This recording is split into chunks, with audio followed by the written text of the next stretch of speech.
Futur pilote du LM, bonjour à toi. Bienvenue sur ce module de la formation de pilote du LM 3 axes. Nous abordons ici le briefing M04.1 qui traite du virage à moyenne inclinaison. On va synthétiser ici les connaissances acquises sur la ligne droite en palier, la gestion de l'inclinaison, de la puissance et des repères visuels. Le virage représente proportionnellement au temps de vol un temps assez réduit, mais il est néanmoins indispensable de le maîtriser pour pouvoir aller où l'on veut. La précision de pilotage dans cette manœuvre est particulièrement importante pour ensuite maîtriser les phases complexes comme l'atterrissage. Allez, bon visionnage!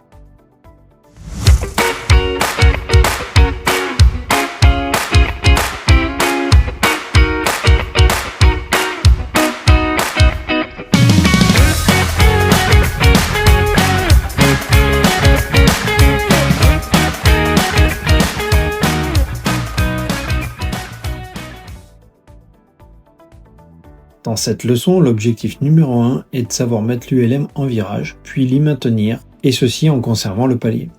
L'objectif numéro 2 sera de maîtriser tous les effets secondaires dans le virage, liés aux commandes et au moteur. C'est ce que l'on appelle la symétrie du vol. Nous verrons ce point dans la vidéo M04.2. Enfin, un troisième objectif, qui sera répété en filigrane dans cette leçon, est d'assurer un circuit visuel garantissant une surveillance du ciel bien organisée, et ainsi une sécurité optimale.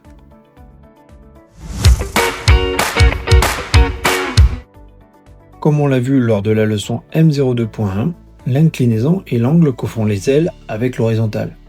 On la mesure en comparant l'inclinaison du sommet du tableau de bord avec la ligne d'horizon. On a dans le même temps défini l'assiette qui est mesurée à l'intérieur du cockpit par la distance entre le capot moteur, ou le sommet du tableau de bord, et la ligne d'horizon. On a également défini la puissance moteur que tu mesures indirectement par l'indication du régime moteur sur le compte-tours. Nous travaillerons exclusivement au cours de cette leçon au régime et assiette de palier. Il n'y a pas de nouvelles leçons à connaître à ce stade, il faudra juste savoir les mettre en œuvre différemment.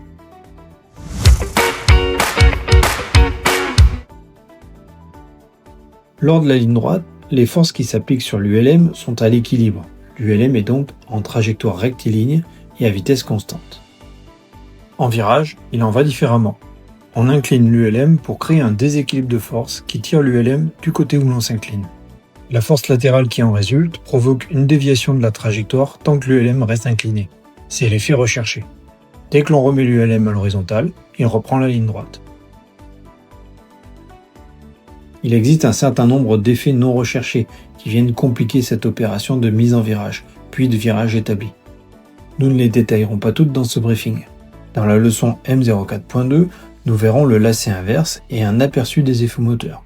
Ces derniers effets sont bien plus détaillés dans notre vidéo numéro 11, dans notre playlist tuto complémentaire et notre chaîne générale. Mais ne te charge pas l'esprit avec ces notions au début. Cela sera étudié dans la phase de perfectionnement au pilotage. On va ici expliquer l'effet de la mise en virage sur l'axe de tangage qu'il faut vraiment comprendre pour réussir la manœuvre. En ligne droite, la portance compense le poids de l'appareil. Quand l'ULM s'incline, on constate que la portance reste perpendiculaire aux ailes et s'incline elle aussi. Cette orientation crée la force déviatrice recherchée pour le virage. Mais ainsi, la portance ne suffit plus à compenser le poids car sa composante verticale devient insuffisante. Pour équilibrer les forces, l'ULM se met en descente et prend de la vitesse. L'intérêt du pilote est plutôt de garder la trajectoire en palier. On choisit donc de cabrer l'appareil, ce qui tente à augmenter l'angle d'incidence de l'aile et produit le même effet d'augmentation de la portance. Nous reviendrons sur la notion d'incidence au module M06, mais à ce stade, mémorise que c'est l'angle sous lequel l'air aborde l'aile. Au moment de revenir à la position de ligne droite, la portance accrue par l'action à cabrer déséquilibre à nouveau la trajectoire et l'ULM tente à monter.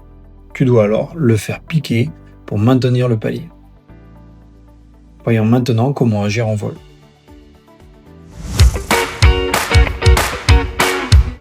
L'exercice de pilotage consistera à partir de la position de ligne droite stabilisée en palier.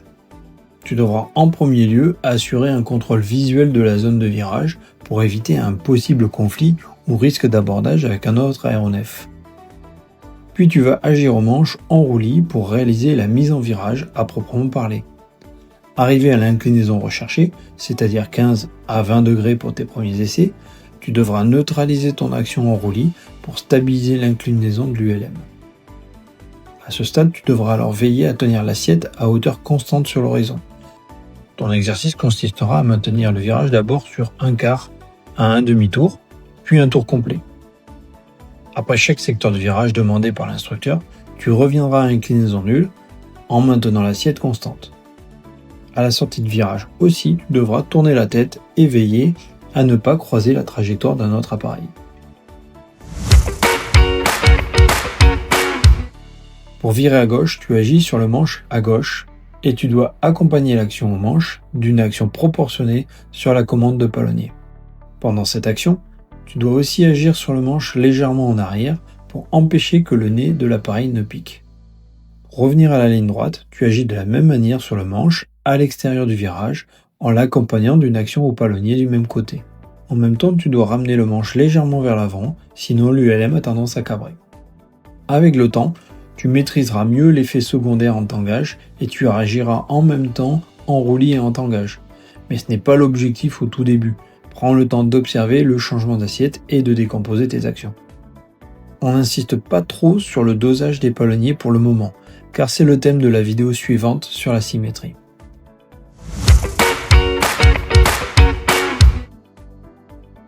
Durant ces exercices, tu devras observer tes paramètres de pilotage, comme par exemple l'inclinaison.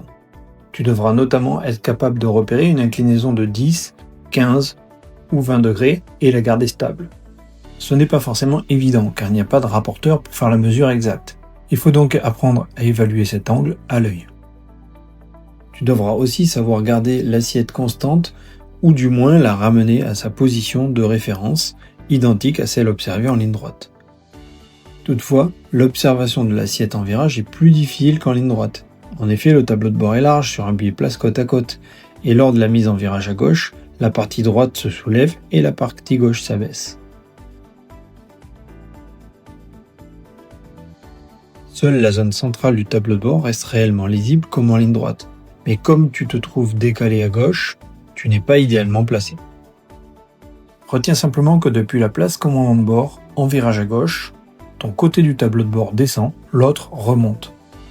Seul le milieu du tableau de bord permet d'apprécier l'assiette de la même manière qu'en ligne droite. On aborde à présent un sujet véritablement primordial de cette leçon. On appelle cela assurer la sécurité. Cela consiste à balayer du regard la zone dans laquelle on va évoluer pour y rechercher d'éventuels aéronefs en trajectoire de rapprochement. En ligne droite, ton regard doit se porter alternativement sur les paramètres de trajectoire, assiette, inclinaison et l'environnement extérieur. S'il y a un risque de collision, ce sera avec un aéronef au même niveau, donc il te faut chercher du regard les autres appareils évoluant autour de la ligne d'horizon et plutôt devant.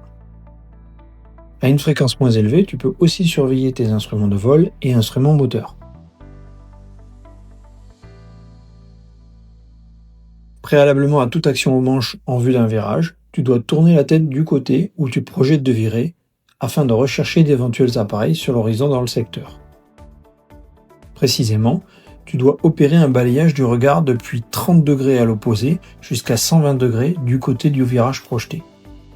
Cela te permettra d'anticiper un maximum de situations de rapprochement conflictuelles. Il est essentiel de réaliser le contrôle visuel avant de virer, tout particulièrement sur les aéronefs à aile haute comme cette ULM Stall. Et oui, dès que l'on incline ce type de machine, l'aile vient masquer l'horizon dans le virage. Il est alors trop tard pour réaliser le contrôle.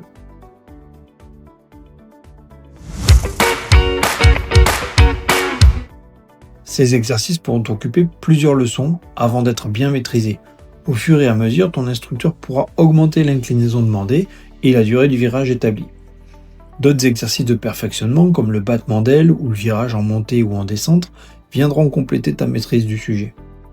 Dans la vidéo M04.2, nous allons voir plus en détail la conjugaison manche-palonnier qui te permettra de contrôler la symétrie de l'ULM. C'est la fin de ce briefing. Avec cette leçon, nous en terminons avec le bloc de compétences de base qui te permettent de composer des trajectoires élémentaires en ligne droite et en virage. Tu as déjà appris beaucoup de choses et il faudra être patient. Le pilotage de base n'est certainement pas encore acquis. Il te faudra donc répéter ces exercices avant de vraiment être à l'aise et de pouvoir attaquer les modules suivants. Le prochain bloc de modules concernera les phases complexes de décollage et d'atterrissage. Allez, ça y est, maintenant tu es briefé sur le virage, bon voilà toi.